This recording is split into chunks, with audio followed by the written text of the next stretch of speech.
Bonjour à tous et bienvenue dans Café Digital. Cette semaine, je reçois Gérald Karsantis, c'est le patron de Hewlett-Packard en France. Gérald, bonjour. Bonjour. Merci d'être avec nous aujourd'hui. Alors, avant de rentrer dans le vif des sujets digitaux qui nous intéressent aujourd'hui, un petit mot juste sur l'actualité phare de la société qui se scinde en deux entités différentes, une à destination des entreprises et une à destination des particuliers. C'est ça l'idée?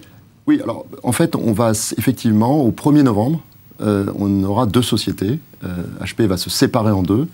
Et en fait, c'est vraiment deux, parce qu'au niveau du chiffre d'affaires, du profit, de la marge, on va être vraiment à 50-50 au niveau mondial. C'est quasiment la même chose au niveau de la France. Et donc d'un côté, on va avoir les imprimantes, les systèmes d'impression et les PC, et de l'autre côté, tout le reste, c'est-à-dire les serveurs, le stockage, les réseaux, tous les services, et puis les logiciels.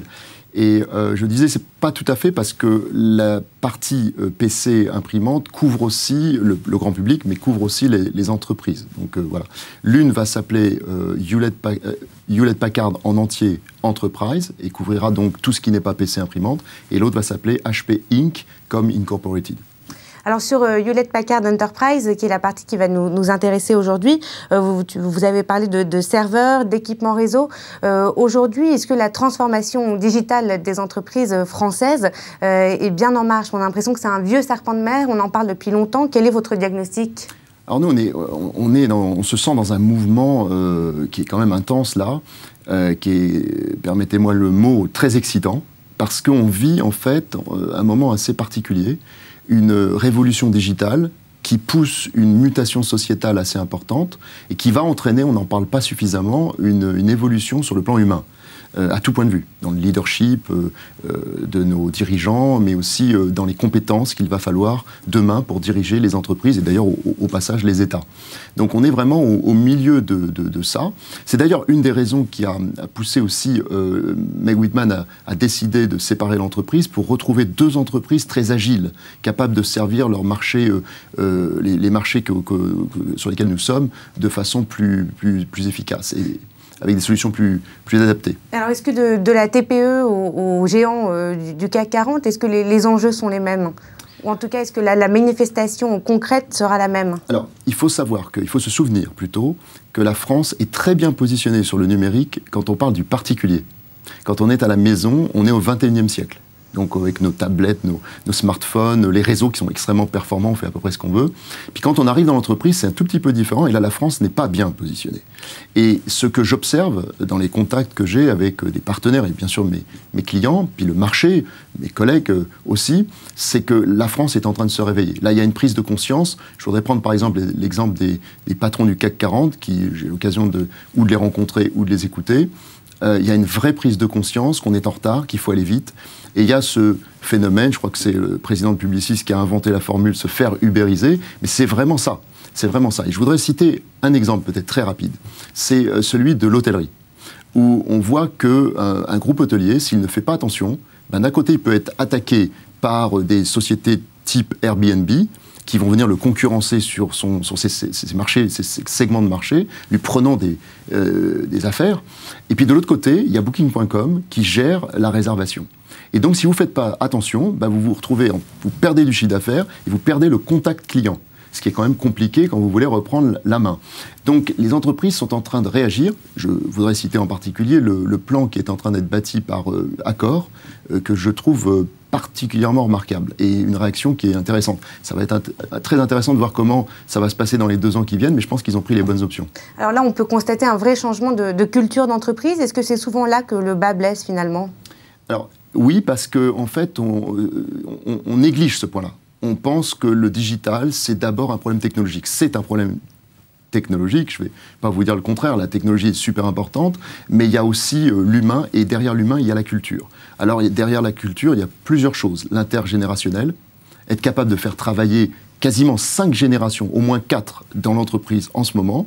Certaines générations ne sont pas nées avec le digital, c'est les baby-boomers, la génération X, puis les autres, Y principalement, sont nés avec le digital ou quasiment nés avec le digital. Il va falloir les faire travailler ensemble. Après, il y a la culture se voit aussi par l'intégration du multiculturalisme. Il ne faut pas oublier qu'un groupe comme HP, on est international, mais quand on parle à des Allemands, à des Japonais ou à des Américains, au même message, les trois peuvent réagir totalement différemment. Donc il faut intégrer cette dimension multiculturelle. Et enfin, il y a mon sujet sur lequel je reviens souvent, parce que j'y crois vraiment. Je pense qu'il est temps qu'on arrive à la parité, et la diversité homme-femme est un autre sujet important. Et je pense que là, sur le sujet dont on parle, à savoir la digitalisation, les femmes vont apporter quelque chose de tout à fait nouveau de mon point de vue, parce que on fait beaucoup appel à la créativité, à l'intelligence émotionnelle, relationnelle, etc. Et ce sont des points sur lesquels les femmes sont richement dotées. Dans un autre genre, maintenant, d'une autre actualité de la société, vous avez lancé il y a quelques mois un programme qui s'appelle HP Startup pour accompagner justement des jeunes pousses françaises pour accélérer leur développement. Alors justement, cet accompagnement, de quel ordre est-il? Alors, on n'est pas les seuls, mais quand on croit à l'innovation, ce qui est le cas d'HP, on n'a pas beaucoup hésité. On s'est dit, on veut apporter, on veut mettre notre pierre à l'édifice, on veut vraiment pouvoir contribuer à ce succès. Donc on a lancé un programme qu'on a appelé effectivement HP Startup et qui est composé de deux parties. Une partie qui s'adresse un peu à tout le monde et qui permet d'avoir un certain nombre de services, d'avantages. On met à leur disposition des applications sous forme de catalogue de services, du matériel aussi à des prix évidemment très compétitifs. Donc ils ont tout un ensemble d'offres à leur disposition. Puis il y a une deuxième partie qui est un peu plus confidentielle, qui fait l'objet d'une sélection. Et on suit aujourd'hui 22 startups dans une promo startup. Et là, on les accompagne. Alors là, c'est vraiment un travail de collaboration étroite. Et on a des mentors qu'on attribue finalement à chaque start-up.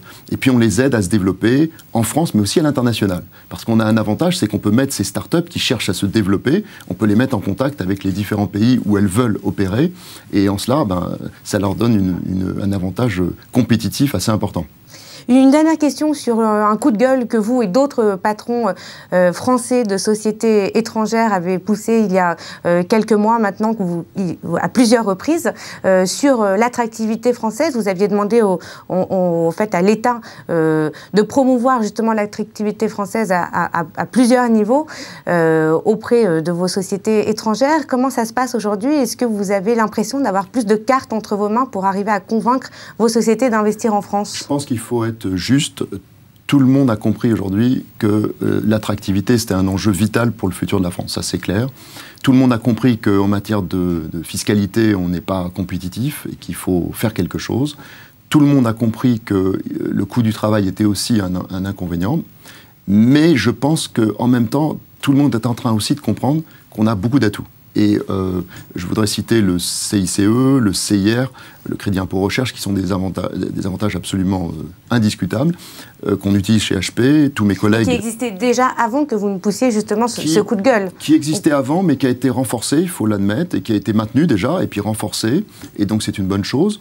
L'avantage aussi d'avoir des chercheurs en France qui sont de très très haut niveau, et beaucoup d'entreprises étrangères, américaines en particulier, sont en train de se reposer la question, on le voit dans les déclarations récemment, de se poser la question d'investir à nouveau sur le territoire national. Et ça, c'est une bonne nouvelle. Donc je dirais que nous, on aimerait toujours que ça aille beaucoup plus vite, ça ne va pas assez vite. Je pense que le vrai problème qu'on a, et c'est à ce problème-là qu'il faut s'attaquer, c'est la flexibilité. Parce qu'aujourd'hui, une entreprise étrangère, elle se pose la question de savoir si j'ai à investir en Allemagne, en Angleterre ou en France, je vais où? Rarement la France, aujourd'hui. L'Allemagne n'est pas forcément mieux lotie, mais l'Angleterre s'en tire beaucoup mieux que nous. Et ça, il faut qu'on change ça, parce qu'en France, il y a des atouts considérables. Je voudrais citer les 9 grandes places technologiques qu'on a en France, toute la partie iséroise qui est fantastique, le plateau de Saclay, Sophia Antipolis, la région de Toulouse, avec un savoir-faire énorme autour de grandes industries. On a un savoir-faire qui est quasiment unique, donc il faut juste en tirer parti. Merci beaucoup Gérald Carsanti. Merci à vous. À bientôt. Café Digital, c'est tout pour aujourd'hui. On se retrouve la semaine prochaine avec un nouvel invité.